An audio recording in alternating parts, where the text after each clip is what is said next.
দুঃখ কষ্ট এটা আমাদের জীবনে পার্মানেন্ট না, এটা সাময়িক। আমাদের জীবনে দুঃখ বেশি না আনন্দ বেশি? সুখ বেশি না কষ্ট বেশি? এজন্য আল্লাহ বললেন, খবরদার, মুমিন কখনো হেরে যায় না, মুমিনের হারাবার কিছু নাই। মুমিনের জীবনে যদি আনন্দ আসে, মুমিন শুকরিয়া করে, শুকরিয়া করলে সওয়াব আছে না নাই? আর মুমিনের জীবনে যদি দুঃখ আসে, মুমিন সবর করে, ধৈর্য ধরে, ধৈর্যেও সওয়াব আছে না নাই? তাহলে আমাদের সব দিক দিয়েই চলা, আনন্দের দিনগুলাতে শুকরিয়া করব, আর দুঃখের দিনগুলাতে ধৈর্য ধরবো, দুইটার মধ্যে সওয়াব আছে না নাই? এজন্য বিশ্বনবী বললেন, আজাবান লি আমরিল মুমিন, মুমিনের বিষয়টা খুবই আশ্চর্যের। ফাইন আসাবাতহু সাররাউন শাকারা, মুমিন যদি আনন্দে থাকে সে শুকরিয়া করে, শুকরিয়া করলে লাভ আছে না নাই? ওয়াইন আসাবাতহু দাররাউন সাবারা, আর দুঃখে পড়লে সে সবর করে, ধৈর্য ধরে, ধৈর্য ধরলে সওয়াব আছে না নাই? তার মানে আমাদের হারাবার কিছু আছে। মাঝে মাঝে আল্লাহ আমাদেরকে দুঃখ কষ্ট দিয়ে পরীক্ষা করতে চান, এগুলো আমাদের জন্য খারাপ নয়। এই দুঃখ কষ্ট বিপদ আমাদের কোমরকে সোজা করে, আমাদের পায়ের মাটিকে শক্ত করে, চিল্লায় বলেন ঠিক কিনা? প্রতিকূল পরিবেশে কিভাবে বাঁচতে হয় এই দুঃখ কষ্ট আমাদেরকে শিখায়। এজন্য মুমিন বান্দার বৈশিষ্ট্য হচ্ছে দুঃখ কষ্ট বেদনা জ্বালা এগুলোতে সে আপসেট হয় না, সে হাল ছেড়ে দেয় না, সে ভরসা রাখে একজনের উপর, চিল্লায় বলতে হবে তিনি কে? কারণ মুমিন জানে রাত্রি যত গভীর হয়, অন্ধকার তমানিসা ভেদ করে সুবহে সাদিক হয়। মুমিন জানে গর্ভবতী নারীর পেটের ব্যথা যেই দিন বাড়তে থাকে, ওই দিনই নতুন মেহমান আগমনের সময় ঘনাতে থাকে। মুমিন জানে তার জীবনে দুঃখ কষ্ট বিপদ যত বাড়তে থাকে, সুখের দিন কাছে আসতে থাকে। এজন্য মুমিনের হারাবার কিছু নেই। ফা ইন্না মাআল উসরি ইউসরা, ইন্না মাআল উসরি ইউসরা। নবী হে, কষ্টের পরেই আছে আনন্দ, দুঃখের পরেই আছে সুখ। আপনি সমস্যায় পড়েছেন, ওই সমস্যার সমাধানও আছে না নাই? এই পৃথিবীতে এমন কোন সমস্যা আছে যেটা সমাধান নাই? কথা বলেন। সমস্যা তৈরি করেছে কে? আবার সমাধানও দিয়েছে কে? Allah doesn't create a lock without its key. Allah কখনো চাবি না বানাইয়া ওইটার তালা বানায় নাই। কথা কন। তালাও যেহেতু আছে, ওই তালার চাবিও বানিয়েছে কে? মা আনজালাল্লাহু দাআন ইল্লা আনজালাল্লাহু লাহু শিফা। আল্লাহ দুনিয়ায় এমন কোন রোগ পাঠায় নাই যেই রোগের ঔষধ বানায় নাই, এমন কোন রোগ নাজিল করে নাই যেই রোগের কোন চিকিৎসা বানায় নাই, হয়তো সেটা আবিষ্কার হয় নাই। অনেকে ক্যান্সারের কথা বলতে পারেন যে হুজুর ক্যান্সার এমন রোগ, এই ক্যান্সার তার নাই কোনো অ্যান্সার, কিন্তু বিজ্ঞানীরা বলতেছে এটারও অ্যান্সার আবিষ্কৃত হচ্ছে। সুবহানাল্লাহ কইবেন না? কিছু কিছু ক্ষেত্রে হয়েও গিয়েছে। এজন্য দুঃখের পরেই আছে সুখ, কষ্টের পরেই আছে আনন্দ। এই দুনিয়াটাই এরকম, কষ্টের পরই আনন্দ। দেখবেন তারাবির নামাজ 20 রাকাত পড়তে কষ্ট লাগে না? কোমরে ব্যথা, হাঁটুতে ব্যথা, কিন্তু 20টা রাকাত যখন শেষ করে মসজিদ থেকে বের হই, একটা আনন্দ আছে না নাই?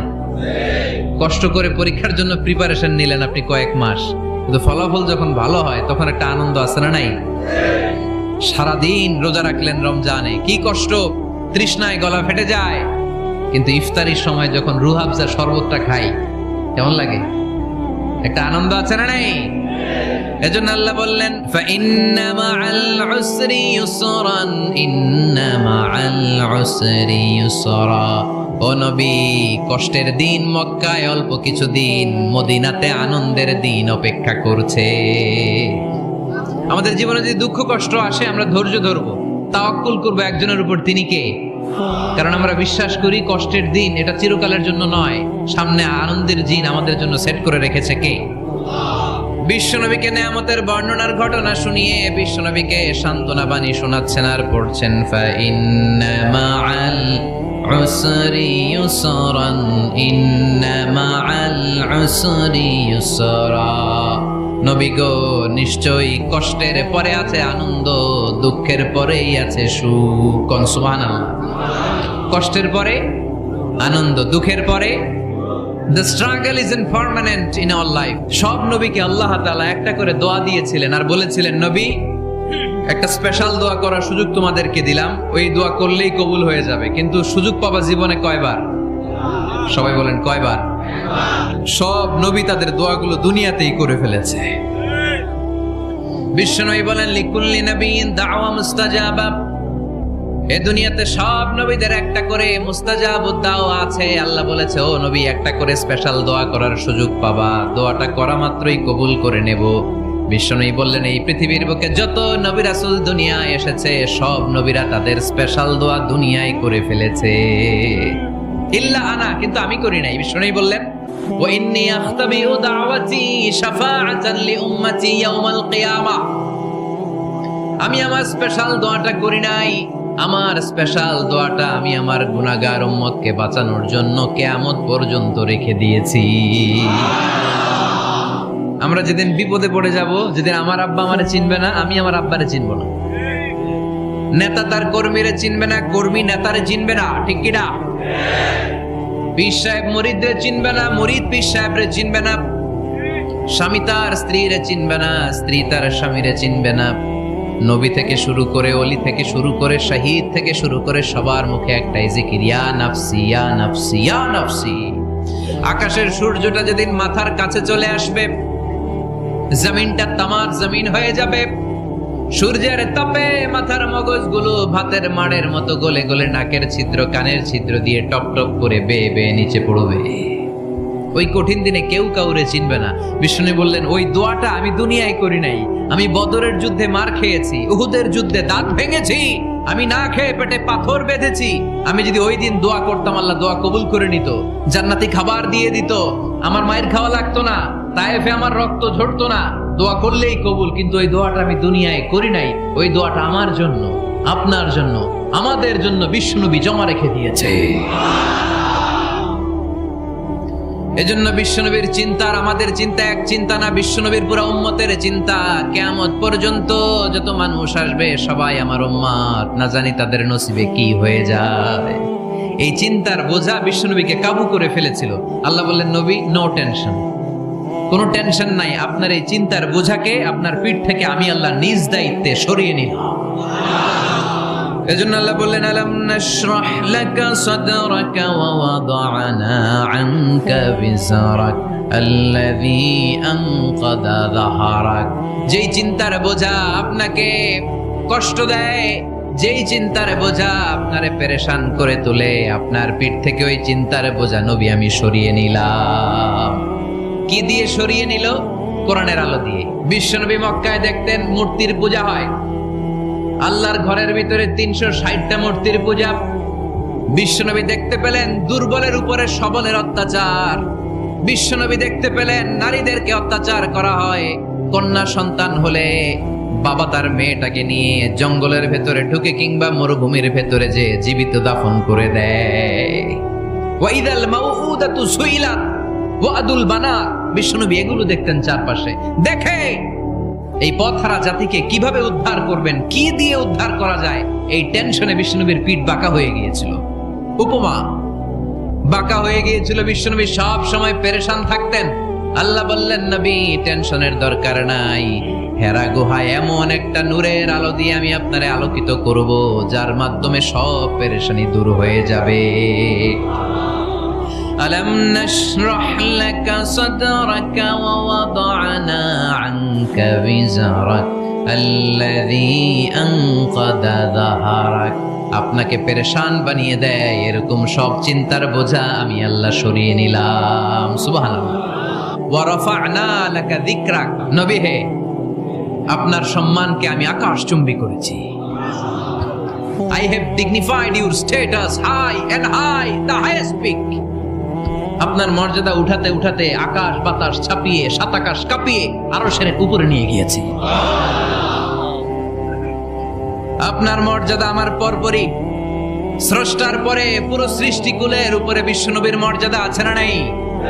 এজন্য আল্লাহ বললেন, ওয়া রাফা'না লাকা যিকরাক। ও নবী, আপনার মর্যাদা সম্মান আমি আকাশচুম্বী করেছি। আপনার সুনাম, সুখ্যাতি, মান, মর্যাদা আমি গোটা বিশ্বে ছড়াইয়া দেব। আয়াত যখন নাজিল হলো, কাফেররা হাসতে শুরু করলো। কাফেররা বলে, মোহাম্মদ বেটা বলে কি, ও জানে বাঁচবে কিনা ওইটাই তো সন্দেহ। আমরা যেই ষড়যন্ত্র পাকাচ্ছি, ও জানে বাঁচবে কিনা সে, এটাই সন্দেহ। তার নাম গোটা বিশ্বে ছড়াবে কি করে আমরা দেখে নেব।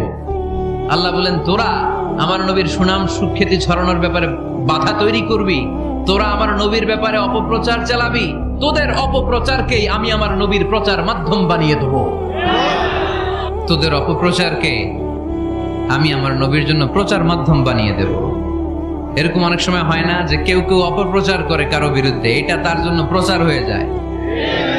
আল্লাহ বললেন, তোরা আমার নবীর সুনাম সুখ্যাতিকে থামাবি, তোদের মাধ্যমে আমি বিশ্ব নবীর সুনাম সুখ্যাতি গোটা বিশ্বে বুলন্দ করে দেব। আবু জাহেল ঘোষণা দিল, খবরদার, হজের মৌসুম, হাজী সাহেবরা গোটা বিশ্ব থেকে আসবে, আমার দলের কর্মীরা তোরা যেটা করবি সেটা হচ্ছে হাজীদের কাছে যেয়ে বলবি মক্কায় নতুন এক পাগল আসছে, নতুন এক জাদুকর আসছে, নাম মুহাম্মদ। নাউজুবিল্লাহ পড়বেন না? খবরদার হাজী সাহেবেরা, এই পাগলের কাছে যেও না। সব হাজীরা গোটা বিশ্ব থেকে এসে মক্কার মিনা প্রান্তরে তাঁবুর ভিতরে ঢুকেছে, আর আবু জাহেলের টিম মেম্বাররা সব তাঁবুর ভিতরে উকি মাইরা কয়, খবরদার, নতুন পাগল আইছে। সবাই কয়, নাম কি? কয়, মুহাম্মদ। নতুন পাগল এসেছে, নাম মুহাম্মদ। নতুন জাদুকর এসেছে, তার নাম মুহাম্মদ। খবরদার, তার কাছে যেও না, তার কথা শোনো না, শুনলে তোমরাও পাগল হয়ে যাবা, তোমরাও পাগল হয়ে যাবা। সে এত বড় জাদুকর, মুহাম্মদ সাল্লাল্লাহু আলাইহি ওয়াসাল্লাম এত বড় জাদুকর, তার জাদু দেখলে, তার কথা শুনলে হাজবেন্ড ওয়াইফের মধ্যে সম্পর্ক বিচ্ছিন্ন হয়ে যায়। সে এত বড় জাদুকর, তার কথা শুনলে বাবা আর ছেলের সম্পর্ক ছিন্ন হয়ে যায়। সে এত বড় জাদুকর, তার কথা শুনলে বন্ধু বন্ধু আলাদা হয়ে যায়। খবরদার হাজী সাহেবরা, তোমরা হজ করতে এসেছো, করো, জমজমের পানি খাও আর খেজুর নিয়ে যাবা বাড়িতে, কিন্তু মুহাম্মদ সাল্লাল্লাহু আলাইহি ওয়াসাল্লামের কাছে যাওয়া যাবে না। আচ্ছা, আপনারা বুঝে শুনে উত্তর দেন। এই যে লক্ষ লক্ষ হাজী মিনার তাঁবুতে বসা, আর আবু জাহেলের লোকরা যে বলল নতুন জাদুকরের নাম মুহাম্মদ, তার কাছে যেও না, এই লক্ষ লক্ষ হাজীরা এর আগে জীবনেও মুহাম্মদ সাল্লাল্লাহু আলাইহি ওয়াসাল্লামের নাম শুনছে? তার মানে মুহাম্মদ সাল্লাল্লাহু আলাইহি ওয়াসাল্লামের নাম তাদের কানে পৌঁছে দেওয়ার দায়িত্ব আবু জাহেল নিজেই নিয়ে নিয়েছে। চিল্লায় কোন ঠিক কিনা? অপপ্রচার প্রচার হয়ে গিয়েছে, আর সবাই মনে মনে ভাবে, কয় কি, এত বড় জাদুকর, হজ করি আর না